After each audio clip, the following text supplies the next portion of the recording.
অনেক অনেক বছর আগে এক গ্রামের শেষে ছিল ঘন জঙ্গল। জঙ্গলের পাশেই ছিল মস্ত বড় পুকুর। পুকুরের সাথেই ছিল শতবর্ষী পুরনো তাল গাছ। আর ওই তাল গাছেই থাকতো তাল পুকুরি পেতনি। দিন দিন চেহারাটা শুকিয়ে যাচ্ছে। আর কতদিন এই তালের রস খেয়ে থাকবো? পেতনি হয়ে যে কি বিপদে পড়েছি, কটা ভালো মন্দ খেতেও পাই না।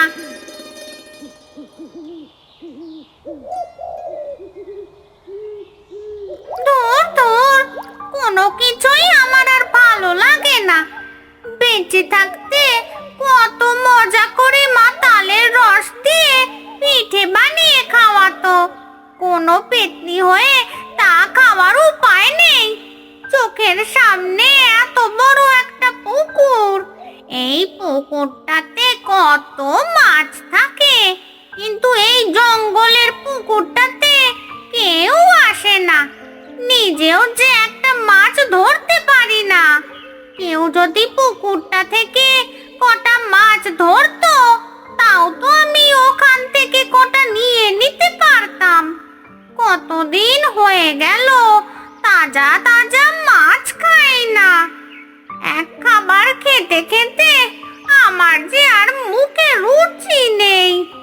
এদিকটায় কেউ আসে না, একটা মানুষের ছানাকেও এদিকটায় আসতে দেখি না। সারা জীবন না আমাকে তাল গাছের পেতনি হয়েই রয়ে যেতে হয়। হে ঈশ্বর, তুমি সহায় হও আমার।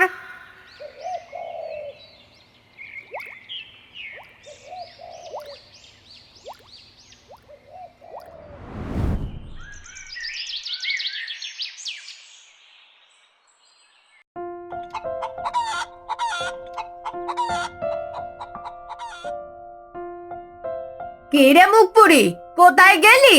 ভোর যে হয়ে এলো, তাড়াতাড়ি আয়, শিগগির এদিকে আয়।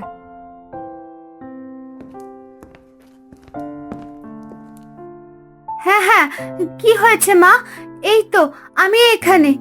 বলো, তোমাকে কি করে দিতে হবে? সকাল যে হয়ে এলো, বলি ঘর বাড়ি ঝাড়ু দিয়ে রান্নাটা করবে কে শুনি? সেদিকে কোনো খেয়াল আছে তোর? আস্তে আস্তে দরজা জানলা খুলবি, ঝুমার যেন ঘুম না ভাঙে।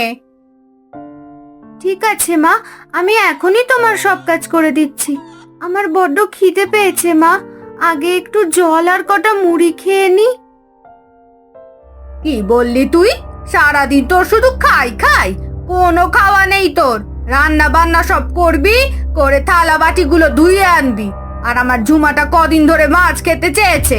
ওর জন্য গ্রামের শেষে যে জঙ্গলটা, সেখানে যে বড় পুকুরটা আছে, ওখান থেকে মাছ ধরে আনবি, বুঝলি? মা, ওই জঙ্গলের ভেতরের পুকুরটা থেকে ধরে আনবো? ওদিকে তো কেউ যায় না মা। শুনেছি ওদিকে তাল গাছটায় নাকি একটা পেতনি থাকে। যদি আমাকে মেরে ফেলে? মেরে ফেললে বেঁচে যাই আমি, আমার থেকে বিদায় হ তুই। তোর জ্বালা যে আমার আর সহ্য হয় না। এক জ্বালা দিয়ে গেল তোর বাপ আমার ঘাড়ে। যা যা, এখন তাড়াতাড়ি সব কাজ শেষ কর। ঠিক আছে মা, আমি এখনই তোমার সব কাজ শেষ করে দিচ্ছি। যা যা।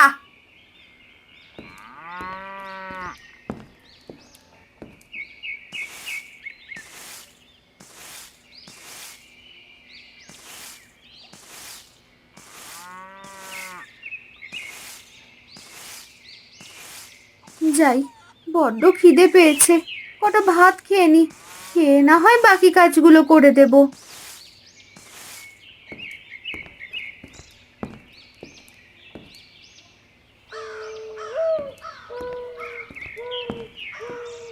কিরে, কি করছিস তুই এখানে? লুকিয়ে লুকিয়ে ভাত খাচ্ছিস?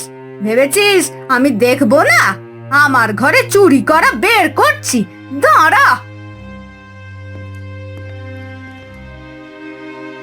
দাদু ভাই, দাদু ভাই বাঁচাও আমাকে। তুমি কোথায় আছো?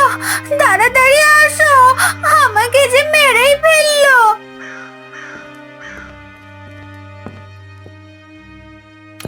কি হয়েছে কি?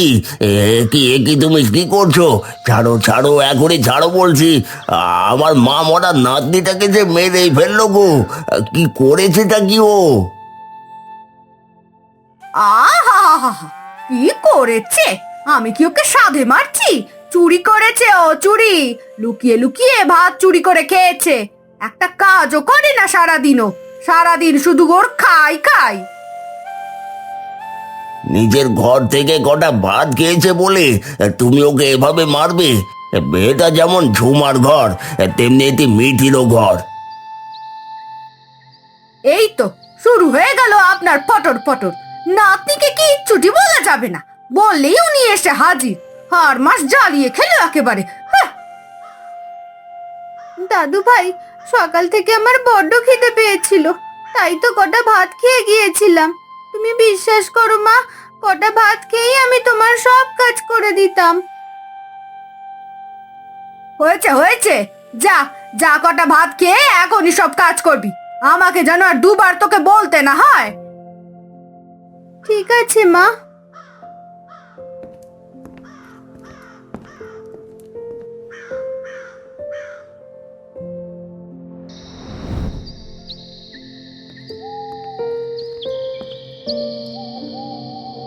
কি ঘন জঙ্গল! এখানে যে কোনো মানুষের পা পড়ে বলে মনে হয় না।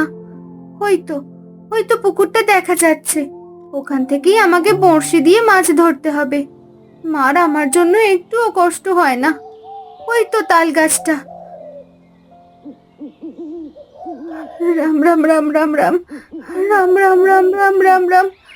কখন জানি পেতনি দিদি এসে আমার ঘাড়টা মোটকে দেয়।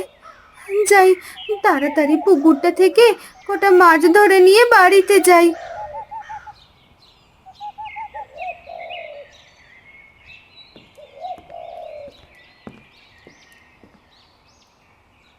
ওটা কে রে?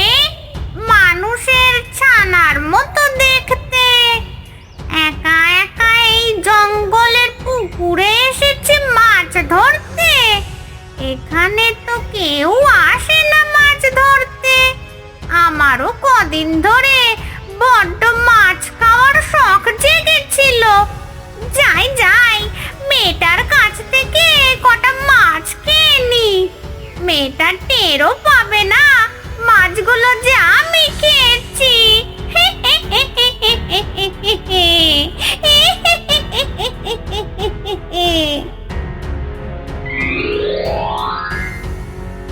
পেতনি দিদি অদৃশ্য হয়ে মিঠির হাড়ি থেকে মাছ তুলে নিয়ে খাচ্ছে।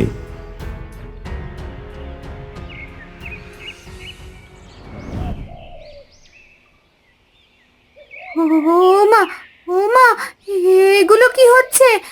আমি তো এখানে 3টে মাছ রেখে ধরেছিলাম, আর একটা মাছ গেল কোথায়? এখানে যে 2টো মাছ। আমি মনে হয় 2টো মাছই ধরেছিলাম, ঠিক মতো না গুনে 3টে ভাবছি। যাই, আর একটা মাছ ধরে বাড়ি নিয়ে যাই।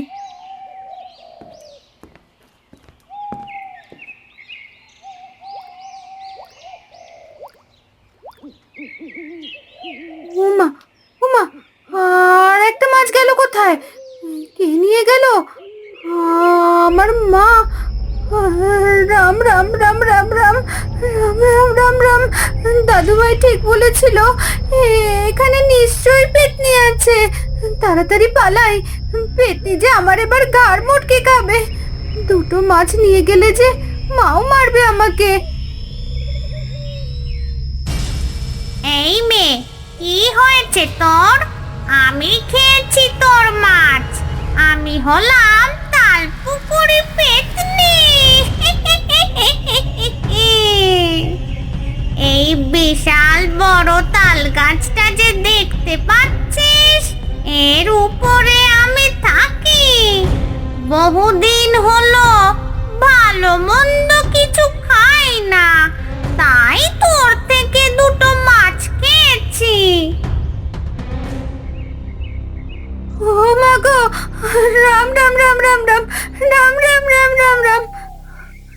তা খাও পেতনি দিদি, এতে আমার কোনো অসুবিধা নেই, কিন্তু আমার ঘরে আমার সৎ মা যে আমার উপর অনেক অত্যাচার করে।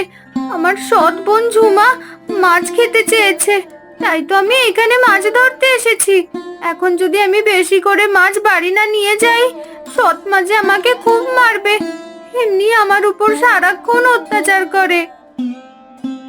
বটে, বুঝলুম। তোর বুঝি সৎ মা? তোকে তো দেখে মনে হচ্ছে তোর মনের ভিতর অনেক দুঃখ। বল আমাকে, খুলে বল, আমি তোকে সাহায্য করব। জানো পেতনি দিদি, আমার সৎ মা আমাকে ঠিক মতো খেতেও দেয় না, সারাক্ষণ আমাকে মারধর করে। আমার সৎ বোন ঝুমাকে কত আদর করে আর আমাকে দিয়ে সারা দিন কাজ করায়। আমি আর আমার দাদু ভাই একসাথে মিলেমিশে থাকি। আজ গেলেও আমাকে মারবে।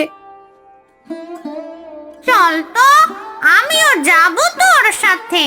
তোর উপর শুধু শুধু অত্যাচার করা, আজ ওকে মজা বোঝাবো। তুমি যাবে আমার সাথে? কিন্তু তোমাকে যদি কেউ দেখে ফেলে? ধুর পাগলি, আমি তো তোর সামনে দেখা দিয়েছি। সবার সামনে তো আমি অদৃশ্য থাকবো, কেউ আমাকে দেখতে পাবে না। চল চল।